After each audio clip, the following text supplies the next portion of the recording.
जय श्री कृष्ण। जय श्री कृष्ण। और खेलो। विजेंद्र भाई का बहुत बहुत स्वागत है हमारे पूरे यादव समाज एकता समिति की तरफ से, और भी मेरी जो माताएं बहनें आई हैं। और राज बहादुर यादव जी राष्ट्रीय महासचिव, अश्विनी यादव जी यादव विजन चैनल से हैं, वंशीधर यादव जी बुराड़ी।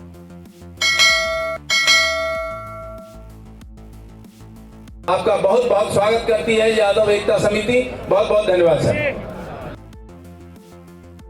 शहादत ये ऐसे नहीं मिली थी।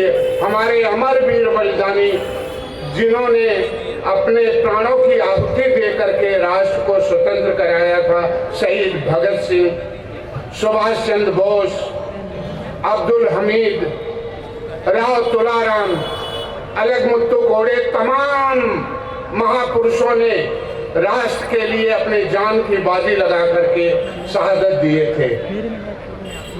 लेकिन मैं आप लोगों को बताना चाहता हूं कि पूरे देश में, अभी मैं कल गया था बरसाना, मेरे को देख कर को इतना अच्छा लगा कि जो भी एक होटल भी बना है तो राधा रानी के नाम से बना हुआ है, जो भी बड़ा या छोटा जो भी चीज़ बना हुआ है राधा रानी के नाम से बना हुआ है। तो मैं चाहूँगा कि हमारे यादव समाज के जितने भी लोग हैं, अगर कोई भी काम करते हैं तो उसमें यादव शब्द जरूर लगाएं, ये हमारी हार्दिक इच्छा है। और हम लोग अखिल भारतीय रघुवंशी महासभा निरंतर पूरे देश में केंद्र सरकार के खिलाफ केंद्र सरकार से मांग कर रही है कि सेना में अहि रेजिमेंट बनाओ। भगवान कृष्ण से ही आप सीखिए, उनसे बड़ा कोई संगीतज्ञ नहीं, उनसे बड़ा कूटनीतिज्ञ नहीं कोई, उनसे बड़ा कोई राजनीतिज्ञ नहीं, उनसे बड़ा कोई नहीं। जय श्री कृष्ण, जय यादव, जोर से बोलेंगे जय यादव, जय यादव, जय यादव। टाइप के लोग, बट क्या कमी है कि संगठित नहीं। एक भारत माता की, भारत माता की जय यादव, जय यादव। देखिए, यादव समाज का एक बहुत बेहतरीन गौरवमय इतिहास रहा। इस देश को आजाद कराने के लिए 1739 के अंदर इस देश का सबसे पहला freedom fighter of India Tamil Nadu के अलगमुत्तु घोड़े ने अंग्रेजों के खिलाफ लड़ाई लड़कर इस देश की आजादी में सबसे पहला, अगर इस देश का कोई फ्रीडम फाइटर रहा है और था तो वो यदुवंश का वीर अलगमुत्तु घोड़े था। इस देश की आजादी का सबसे पहला झंडा फहराने वाला 1947 और 48 में इंडिया गेट पर भगवान श्री कृष्ण का वंशज, उत्तर प्रदेश का रहने वाला हुकमचंद यादव ने आजादी का झंडा फहराने का काम सबसे पहले यदुवंश ने किया। इस देश की 1857 की क्रांति का आगाज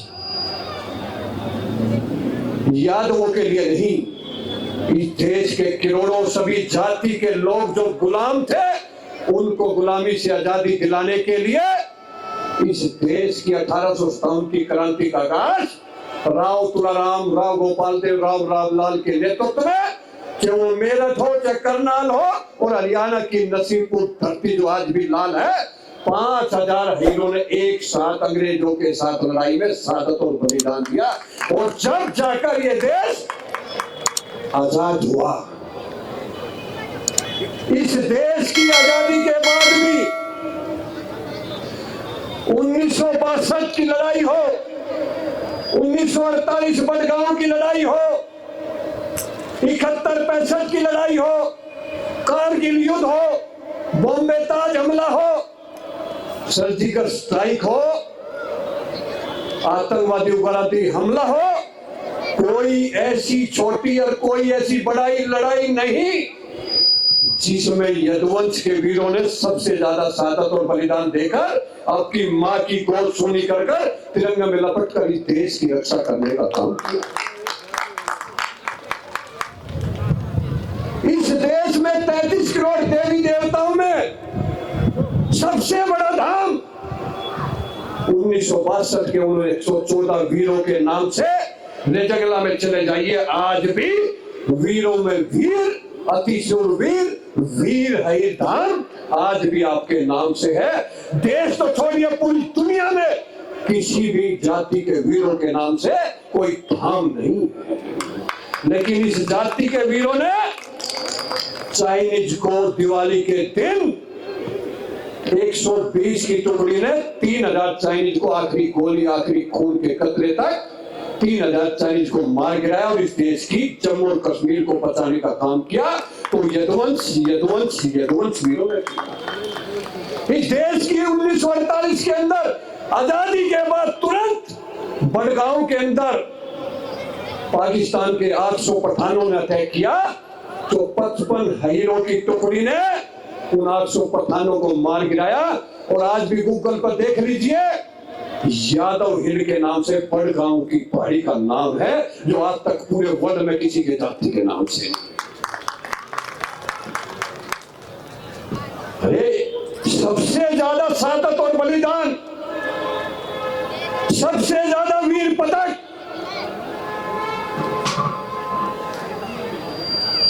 फिर भी आज हमारी हाई रेजिमेंट का गठन नहीं हुआ। क्यों? इसका एक ही कारण है। अगर 1857 में हम नावर पटियाला की तरह अंग्रेजों का साथ दे देते और देश के साथ गद्दारी कर लेते, तो महाभारत के टाइम सबसे पहले नरानी सेना थी। अगर आजादी से लेकर आज तक भी सबसे पहली कोई रेजिमेंट होती तो वो वीर हीरो के नाम से हाई रेजिमेंट होती। लेकिन हीरो ने कभी अंग्रेजों का साथ नहीं दिया और इस देश के साथ गद्दारी नहीं की, उसका ही भुगतान आज हम ये कर रहे हैं।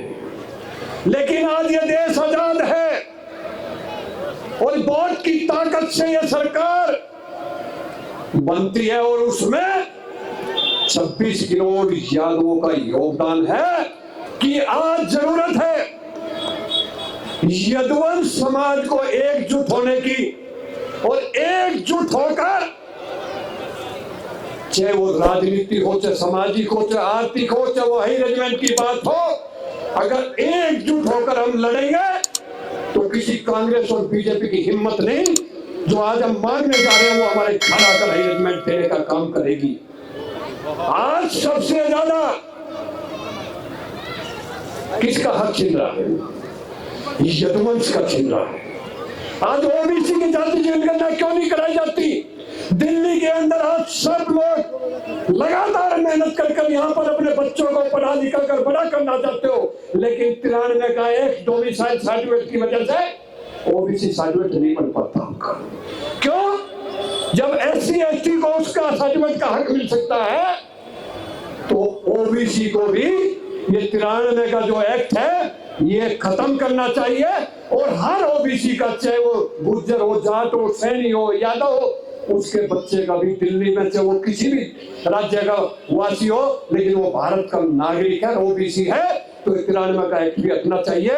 और ये काली शंकर भाई भी इस मुहिम को चला रहे हैं और जातिगत जनगणना होकर भी ओबीसी को उसकी हिस्सेदारी मिलनी चाहिए, क्योंकि सबसे ज्यादा ओबीसी के अंदर अगर कोई बड़े भाई का हक छीन रहा है तो यादवों को छीन रहा है। और सबसे ज्यादा अत्याचार न्याय जब किसी के साथ होता है तो यादव ही उनके सिर पर हाथ रखकर उनके साथ खड़ा होकर सबको हक निकाल दिलाने की लड़ाई लड़ता है। इसलिए मैं कहना चाहता हूं आप सब लोगों से, हम लोगों ने 2008 से हाई रेजिमेंट रथ यात्रा निकालकर पूरे भारत में एक एक यादव तक, कश्मीर से कन्याकुमारी तक से कटक तक, सिंचपति उत्तर से दक्षिण तक रथ यात्रा निकालकर एक एक यदुवंशी को जगाने का काम किया। और आज ये मांग लोकसभा राज्यसभा में 25 सांसद और 200 विधायक विधानसभा में उतार चुके हैं।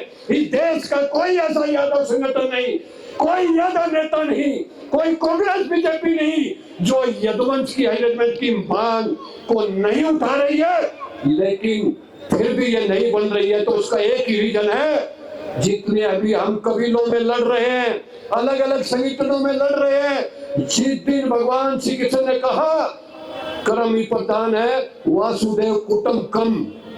जिस दिन देश के सभी संगठन, जिस दिन देश के सभी यादव, जिस दिन देश की सभी हई छतरानी एकजुट होकर लड़ेंगे, तो हई रेजिमेंट तो छोड़ दीजिए, इस देश की प्रधानमंत्री की कुर्सी पर भी एक दिन भगवान श्री कृष्ण का वंशज यदुवंश यदुवंश यदुवंश प्रधानमंत्री बनकर सनातन को भी बचाएगा, धर्म को भी बचाएगा, शोषितवंची को उसका हक अधिकार दिलाएगा, वो सबको साथ लेकर इस देश को मजबूत करने का काम करेगा।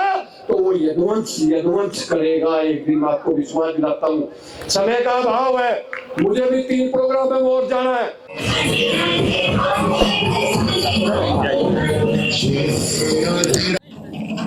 प्रोग्राम है ये है सिलेंडर यादव, ये लिखा है प्रोग्राम है, 2 बहुत जरूरी पोस्ट है। थोड़ा सा